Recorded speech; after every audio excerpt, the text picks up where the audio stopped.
I'm Tuffy, and this is considered the belly punch cold case murder.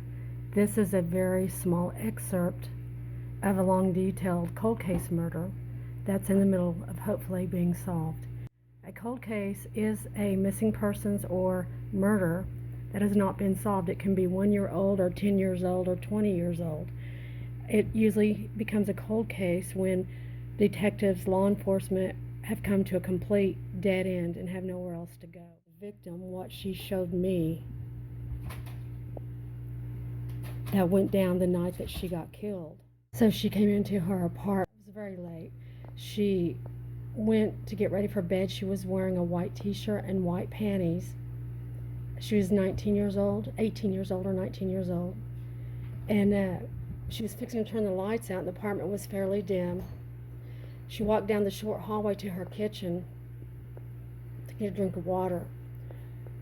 As she was walking down the hallway, a man jumped out of somewhere in the hallway. It seems really dark and black, so I don't necessarily know that it was a room, maybe a bathroom, maybe a closet, but energetically she's showing me that he just jumped out of the dark, like if he was in the wall of the hall.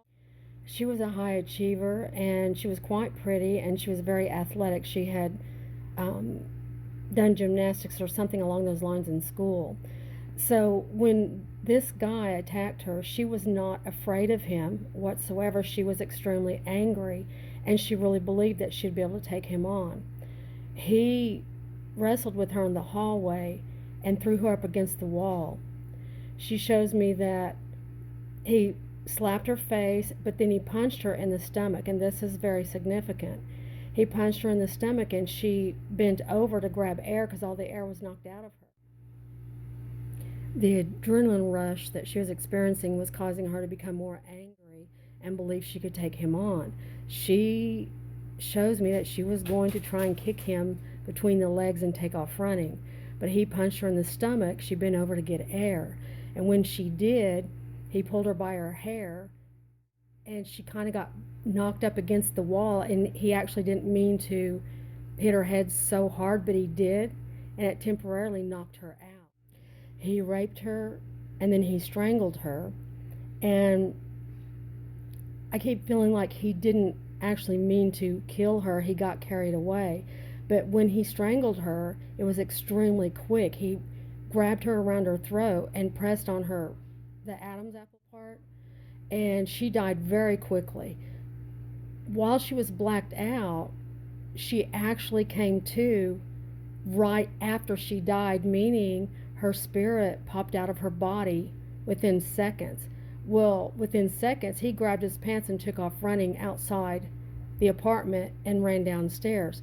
She was so mad that when she popped out of her body, she was still wearing her white t-shirt and underwear and took off running after him, and I see her legs running very fast, and I can hear her feet pouncing hard on the hallway floor. She's chasing after him, determined to get him. She runs out her door and runs down the stairs, cement stairs with a metal frame. By the time she gets down the stairs, I hear his footsteps becoming more faded and more faded, so he was taken off. She immediately realized then something was wrong. She shows me that she turns around and looks up the stairs, and she basically kind of floats back up the stairs and realizes that she has popped out of her body. It means that she's dead, but she did not realize it because the whole thing happened so fast. Now, the reason this belly punch is very important to this story is something that will be explained later. When she ran out of her apartment and ran downstairs after him, that's when I knew she lived in a second-story apartment, and it was brick. It was brick, and the stairs are enclosed within the units. He had attacked her, and she has cuts from being slapped on her face. But when I told her mother, her mom wasn't sure about the belly punches. Now, her family did not get to see her. She was found about 3 days after the murder, and her body was already starting to decompose. They removed the body before her mom could ever even see her. but I have to stand by the belly punch because that belly punch is what might have gotten her murdered. That belly punch took everything out of her, and she wasn't able to fight him off. If he had not have punched her in the belly, she might have been living today. What she showed me, and this is using transmediumship, which is where spirit comes near you and can use your senses in order to show you what happened to them as a missing persons case or an unsolved murder. Here's the actual news story told by police after the fact. Her 18-year-old had been found in her apartment, having been raped and murdered. Her body had apparently been laying in her apartment for several days.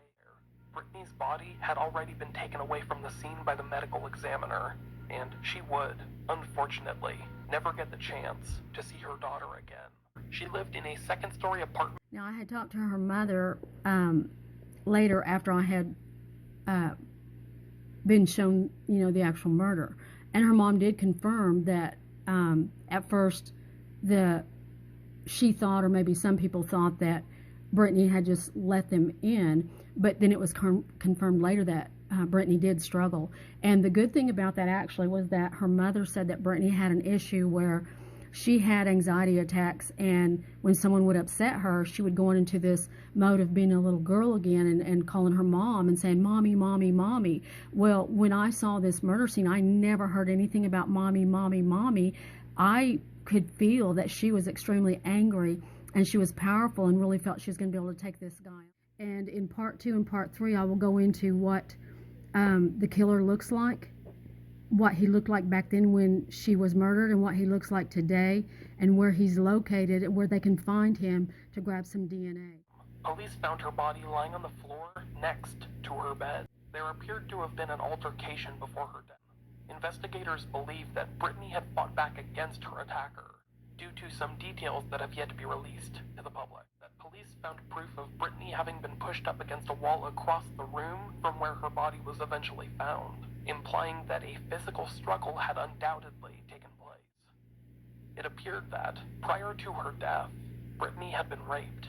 The cause of death was later determined to be strangulation, but had been sent off to the medical examiner for an autopsy, and that, in addition to the several days of decomposition that had taken place, meant that Brittany's loved ones were never able to see her body, not even during the funeral or memorial service. It would later be learned that DNA was discovered at the crime scene, which is believed to have come from the culprit. This DNA was found in 2 separate samples, which came from the same individual, who did not appear to be anyone previously associated with Brittany. Due to technological limits at the time, there was only so much that police could do after submitting the DNA to local and national databases.